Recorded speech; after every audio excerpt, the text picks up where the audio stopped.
আমার মাকে তো কথা শোনানোটা তোমাদের ঠিক হয়নি। আজকে তোমার দিদি, সে তো আর 5টা মানুষের মতো সাধারণ নয়, কিন্তু দেখো সে কিভাবে আমার পাশে দাঁড়িয়েছে। আমি তো দেখছি তার যা বুদ্ধি আছে, তোমাদের তো সেই বুদ্ধিও নেই গো। আমার পাশে দাঁড়িয়েছে সে, কিন্তু তুমি স্বামী হিসেবে কোনোদিনও আমার পাশে দাঁড়িয়েছো? তুমি সব সময় তোমার বাড়ির পক্ষে কথা বলেছো।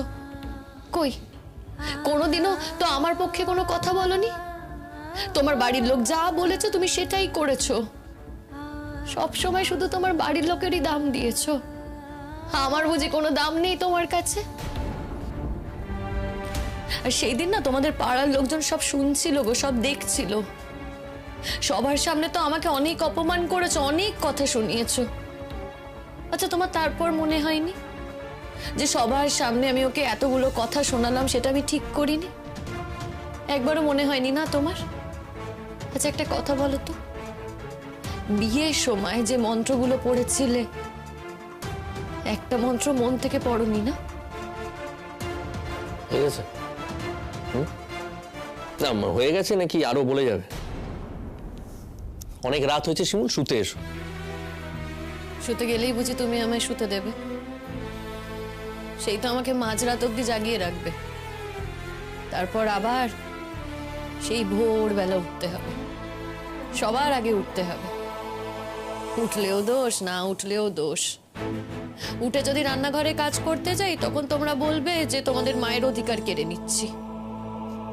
আবার যদি না যাই তখন আবার আমাকে বলবে যে বয়স্ক মা, তাকে আমি সাহায্য করছি না। আমি না সত্যি বুঝতে পারছি না, জানো তো আমার কি করা উচিত, আমি কি করব, আমি সত্যি বুঝতে পারছি না। সেই ভেজর ভেজর ভেজর ভেজর মাঝরাত্রি নাই, ভেজর ভেজর গুলো ভালো লাগে না শিমুল। দেখো সারাটা দিন কিন্তু আমারও প্রচুর পরিশ্রম হয়। পরিশ্রম যখন হয় তখন ঘুমিয়ে পড়ো না কেন? মাঝরাত অব্দি নিজেই বা জেগে থাকো কেন? আমাকেই বা জাগিয়ে রাখো কেন? মানেটা কি? হ্যাঁ, মানে আমি কি তোমাকে ধূপ ধুনো দিয়ে পুজো করব বলে বিয়ে করে নিয়ে এসেছি এ বাড়িতে? দেখো স্বামী হিসেবে কিন্তু আমারও কিছু চাহিদা আছে, সেই চাহিদাগুলো কিন্তু তোমাকে পূর্ণ করতে হবে। এটা কি তোমার মনে হয় তোমার কর্তব্যের মধ্যে পড়ে না? কর্তব্য? তা কর্তব্য বুঝি এক পক্ষেরই হয়? কর্তব্য না উভয় পক্ষের হয়।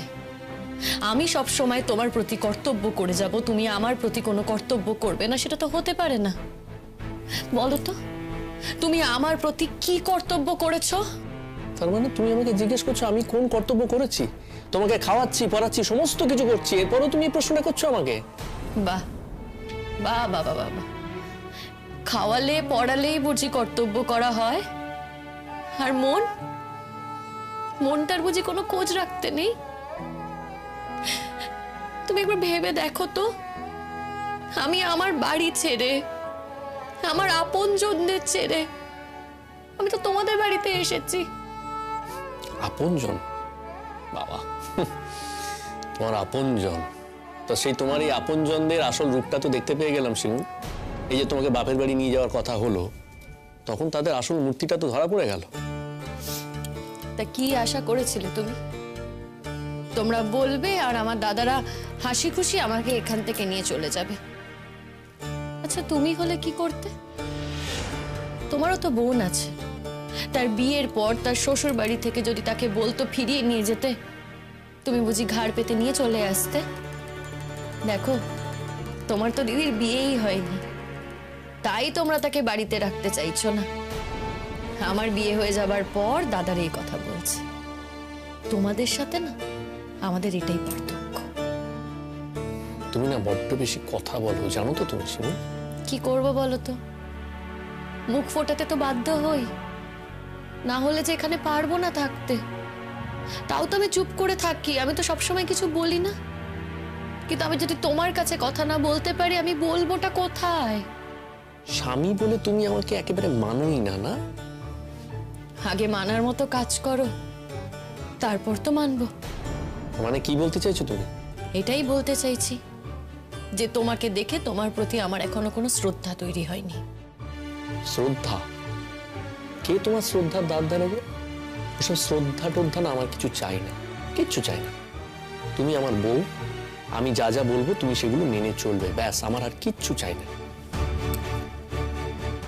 তাতেই হবে? তাতেই হবে, তাতেই হবে। তোমাদের মতো মেয়েকে না শিমুল, খুব শক্ত হাতে টাইট হাতে দমন করতে হয়, তা না হলে কি হয় জানো তো, ওই মাথায় চড়ে বসে তোমরা। আচ্ছা, তুমি যে স্কুলে পড়াও সেটা তো শুনেছি কো এডুকেশন স্কুল। হ্যাঁ, তো সেখানে নিশ্চয়ই অনেক ছাত্রী আছে। তো কো এডুকেশন মানেই তো তাই। তা তুমি তো 11-12ও পড়াও। পড়াই তো। না, তাই বলছি, অনেক বড় বড় ছেলেমেয়েরাই তো আছে 11-12 পর কেউ কেউ কলেজে যাবে, আর যারা যেতে পারবে না তাদের তো আবার ঘাড় ধাক্কা দিয়ে বিয়ে দিয়ে দেওয়া হবে। তো কি করবে, যারা পড়াশোনা করতে পারবে না তাদের তো বিয়েই দিয়ে দিতে হবে ন্যাচারালি। তা ঠিক, এটাই তো সব থেকে ভালো অপশন। কিছু না হলে বিয়ে দিয়ে দাও, জীবন একেবারে সার্থক। তুমি কি কি বলতে চাইছো বলো তো এক্স্যাক্টলি? তোমার কথা তুমি কিছু বুঝতেই পারছি না। অর্ধেক সময় তো তোমার কোনো কথা বোঝা যায় না, তোমার তো উপক্রমণিকাতেই সব শেষ হয়ে যায়, আসল কথাটা ধরাই তো যায় না। না, তাই বলছি যে এইসব বড় বড় ছেলে মেয়েদের তুমি ঠিক কি শেখাচ্ছ? কি শেখাচ্ছি মানে, আমি কি নীতি ধর্মের ক্লাস নিতে যাচ্ছি নাকি? তুমি তো একজন শিক্ষক, তো একজন শিক্ষক যে শুধু বই মুখ করে সবকিছু শেখায় সেটা তো নয়, তার বাইরেও তো কিছু শিক্ষা দীক্ষা দেয়। কি শেখাও তুমি তাদের?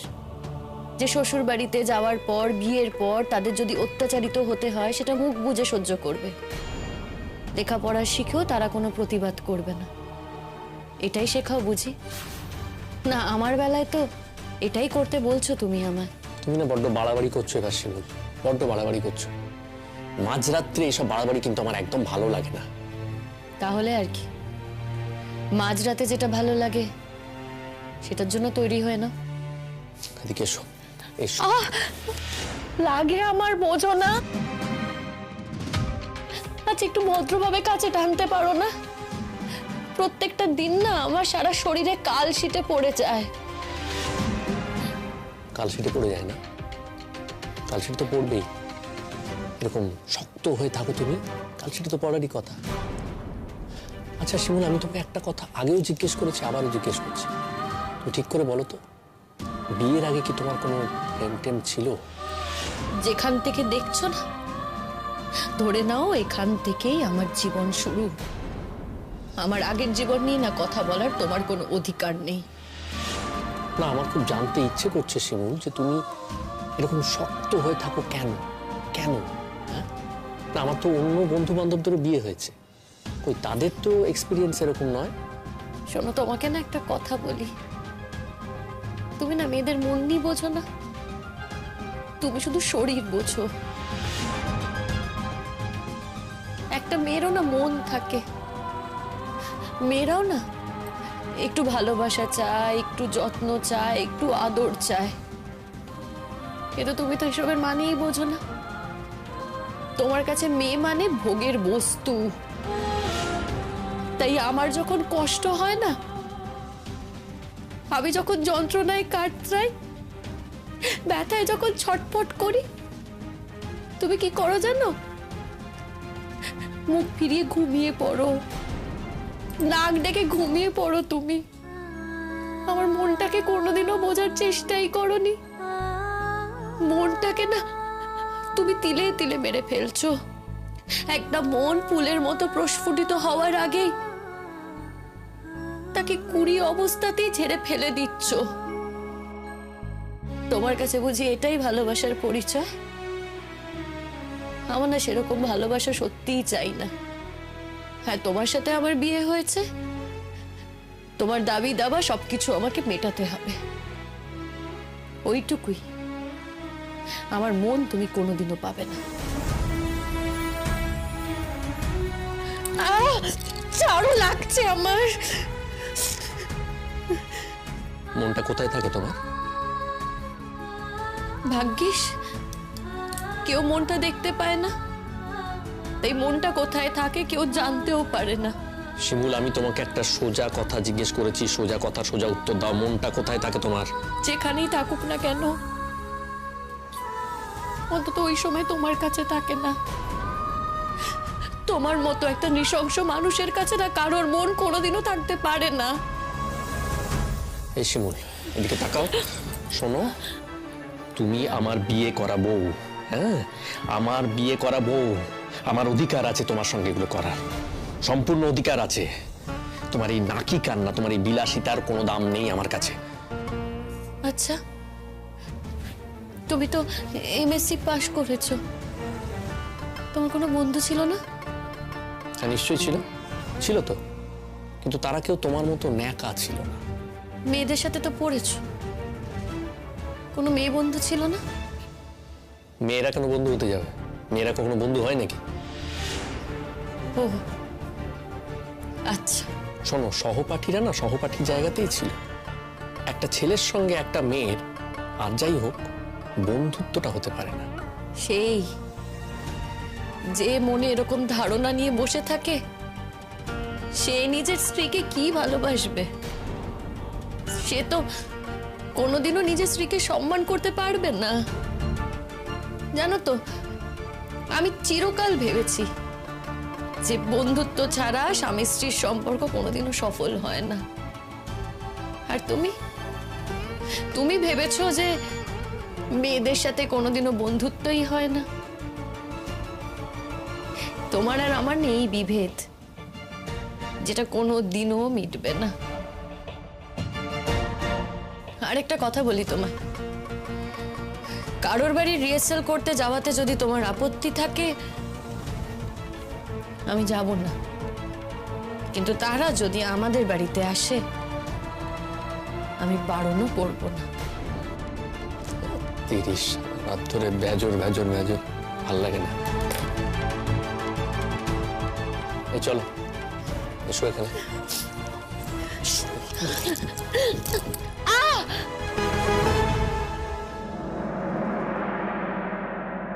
শীর্ষে আমাকে আস্তে দাও। আস্তে আস্তে আস্তে আরে দুজনে নেই, নেই, ধর। कोई बात नहीं, আমি ঠিক পারবো। আরে দুজনে ধর না বাবা, পড়ে টড়ে যাবে। দেখি তো পুতুল। এই তো এই দিক করে রাখো। হ্যাঁ হ্যাঁ, ঠিক আছে ঠিক আছে। এই শিমুল, তো শাশুড়িমা বাড়ি নেই? আছে তো, ঘুমোচ্ছেন। ঘুমোচ্ছে তো বুঝলাম, আগের দিন তো এত কাণ্ড হলো, তারপরে আবার তুই রিহার্সালে আমাদের সবাইকে এখানে ডাকলি। কিছু হবে না তো? আমার তো ভয় করছে বাবা।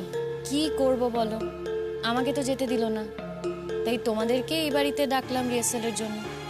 রিহার্সালটা তাহলে এই বাড়িতেই হোক। আমার তো মনে হচ্ছে মারাত্মক কিছু ঘটবে আবার একটা। ঘটলে ঘটুক, আমরা বাড়িতে এর আগে কখনো এরকম গান বাজনা হচ্ছে নাকি? হয়েছে? হয়নি তো। আমার আজকে খুব আনন্দ হচ্ছে, খুব আনন্দ হচ্ছে।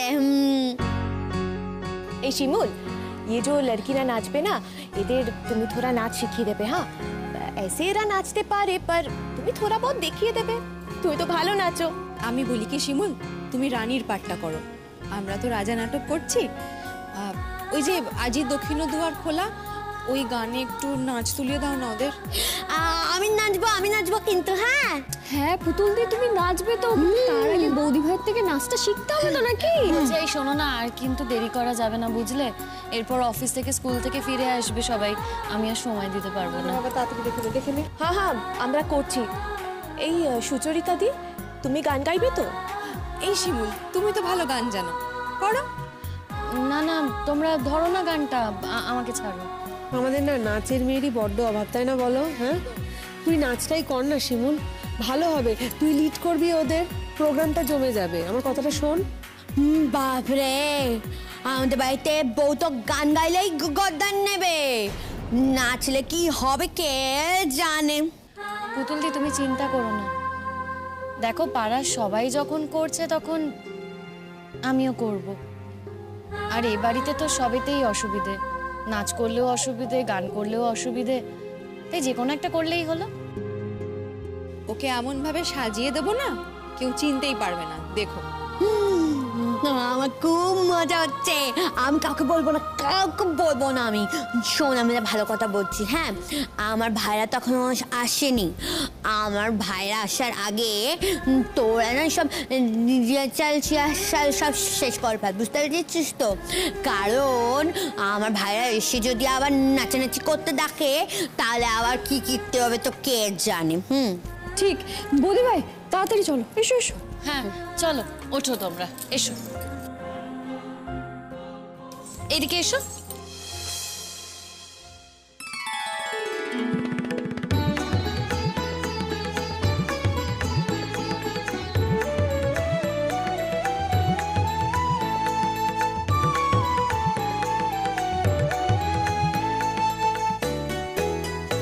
আজি দক্ষিণ দুয়ার খোলা, আজি দক্ষিণ দুয়ার, এসো হে এসো হে এসো হে আমার বসন্ত এসো।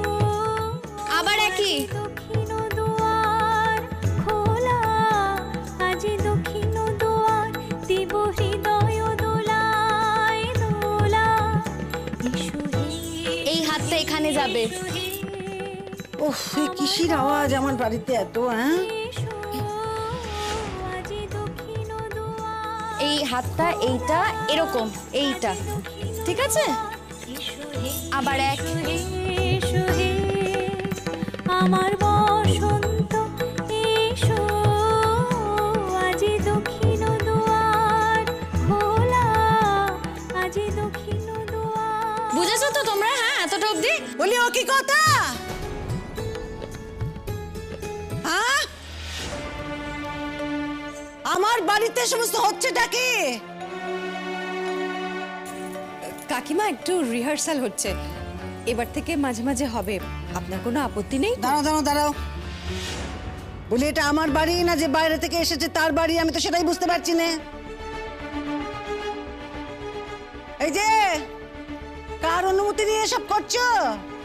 মা, আপনার ছেলেকে আমি বলেছিলাম, দেখুন আপনারা তো আমাকে যেতে দিলেন না, যদি যেতে দিতেন তাহলে বাড়িতেই ঝামেলাটা হতো না। আজকে আমাকে যেতে দিলেন না, তাই ওরা সবাই এ বাড়িতে এসেছে। আর একই পাড়ায় থাকি, যেখানে সবাই পারফর্ম করবে আমি পারফর্ম করব না, কেমন লাগবে বলুন তো? একই পাড়ায় থেকে তো আর আনসোশ্যাল হতে পারবো না। আর আপনারা তো সবাই যাবেন প্রোগ্রাম দেখতে, আমি একা বাদ থাকবো, সেটা কেমন হবে বলুন তো?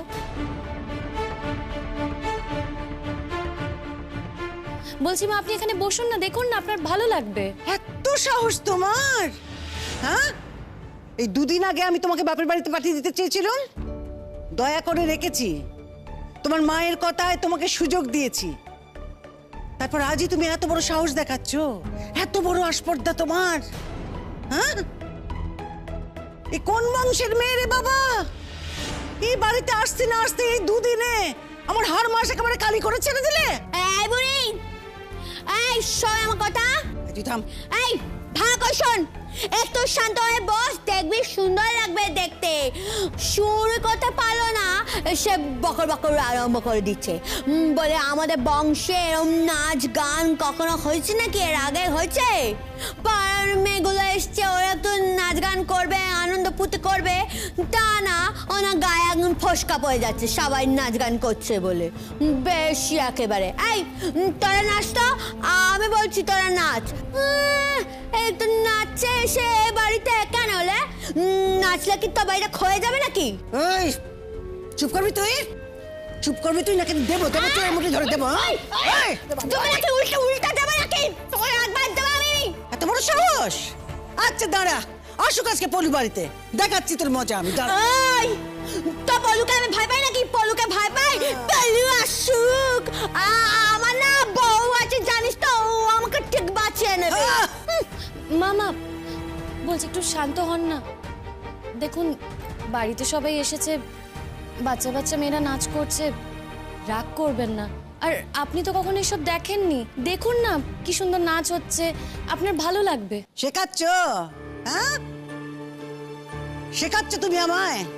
দাঁড়াও দাঁড়াও, আজকে পরাগ বাড়িতে আসুক, পলু বাড়িতে আসুক, আজ দেখে নিও তোমারই একদিন কি আমারই একদিন। না না না না না না, তোমার মতো মেয়ের সঙ্গে তো এই বাড়িতে আমি থাকবো না। বাড়িতে লোকজন জুটিয়ে এনে আসর বসেছো, গান বাজনা হচ্ছে। আমি তো ভাবতেও পারছি না কাকিমা, এত রেগেই বা যাচ্ছ কেন তুমি? রাগার কি কারণ হয়েছে আমি তো কিছুই বুঝতে পারছি না। এই রিহার্সাল তো কত সময় আমাদের বাড়িতে হয়, গান বাজনা হয়, কই আমার শাশুড়ি মা তো কখনো রেগে যান না, বরং পছন্দ করেন, ভালোবাসেন সবাই গেলে। তোমার শাশুড়ির কথা রেখে দাও তো, তুমি তোমার স্বামীকে হাত করেছো বলে তোমার শাশুড়ি তোমার সঙ্গে হাত মিলিয়ে চলে। আমার তো সেরকম কোনো ঠেকা হয়নি এখনো। আমার বাড়ি, আমার স্বামীর পেনশন, বলি আমার কিসের টাকা? হ্যাঁ। আর পরাগ যদি আমাকে নাও দেখে না, তাতে আমার কিছু যাবে আসবে না। অবশ্যই আমার পরাগ, আমার পলু, তারা সেরকম ছেলেও নয়। আমার পরাগ, সে তো আমার কথার এক পাও বাধ্য হবে না। আসুক না, সে যদি এসে আজ দেখে, দাঁড়াও দাঁড়াও, আসতে দাও পরাগকে, আসতে দাও, একবার বাড়িতে এসে পৌঁছক, তারপর দেখো কি করবে মা এলে? সবার সামনে বুঝি আমায় মারবে? শোনো, তোমার মতো মেয়েকে না আগা পাঁচতলা ধরে দেওয়াই উচিত গো। ছি,